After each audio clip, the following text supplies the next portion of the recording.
அப்படியே விஜய் அண்ணா, விஜய் நடிங்க, நடிச்சிருக்கார பாராட்டுங்க, அஜித்தை பாராட்டுங்க, ரஜினியை பாராட்டுங்க, சரத்தை பாராட்டுங்க, என் பச்சை தமிழ் நம்முடைய சத்யராஜ பாராட்டுங்க. அதை விட்டுட்டு எப்படி இதெல்லாம் பெற்றோர்கள் அனுமதிக்கிறீங்க? இதுவா தமிழ் சமூகம்? இதா தமிழுடைய பாரம்பரியம்? இதா வீரகுல பெண்கள் வாழ்ந்த மண் தமிழர் நிலம் என்கிறோம்? இதுவா இன்றைக்கு யாருடைய நாள்? இன்றைக்கு யாருடைய பிறந்த நாள்? தென்னாட்டு ஜான்சி ராண்டி அழைக்கப்பட்ட என் முன்னத்தியர் அஞ்சலை அம்மாள் பிறந்த நாள் இந்த நாள்.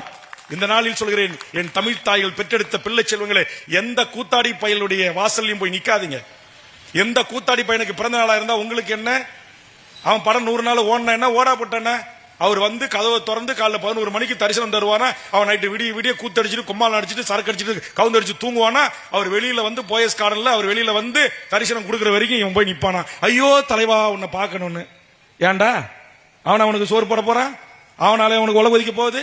அவன் அவன் பிள்ளைக்கு பீஸ் கட்ட போறான்? அவன் அவன் ரோடு போட்டு கொடுக்க போறான்? அவன் அவனுக்கு பள்ளிக்கூடம் கட்டி கொடுக்க போறான்? அவன் அவனுக்கு கலையறிவியல் கல்வி கொண்டு வந்தான்? அவனா ஒரு மாவட்டத்துக்கு ஒரு மெடிக்கல் காலேஜ் கொண்டு வந்தான்? அவனா ஒரு அண்ணா பல்கலைக்கழக மாவட்டத்துக்கு வேணும்? ஏழை எளிய தாழ்த்தப்பட்ட பிற்படுத்தப்பட்ட என் இஸ்லாமிய உறவுகளும் கிறிஸ்துவ உறவுகளும் என் தமிழ்ச்சாதி பிள்ளைகளும் படிக்க வேண்டும் என்று பேசினான்? அவனா உனக்காக என்ஆர்சி என்பிஆர்சிஏ சட்டத்தை எதிர்த்து தமிழ்நாட்டில் ஒரு இந்து சமூகத்தில் என்று சொல்லக்கூடிய வேல்முருகன் என்று தமிழ் கடவுளை பெயரை தாங்கிய ஒரே ஒருவன் தாண்டா இந்த நாட்டில் சிஏ என்ஆர்சி என்பிஆருக்காக 40 வழக்குகளை சந்தித்து இந்த நாட்டில் இருக்கிற அத்தனை மாவட்டத்துடைய நீதிமன்றத்து வழக்குகளை சந்திச்சவன்.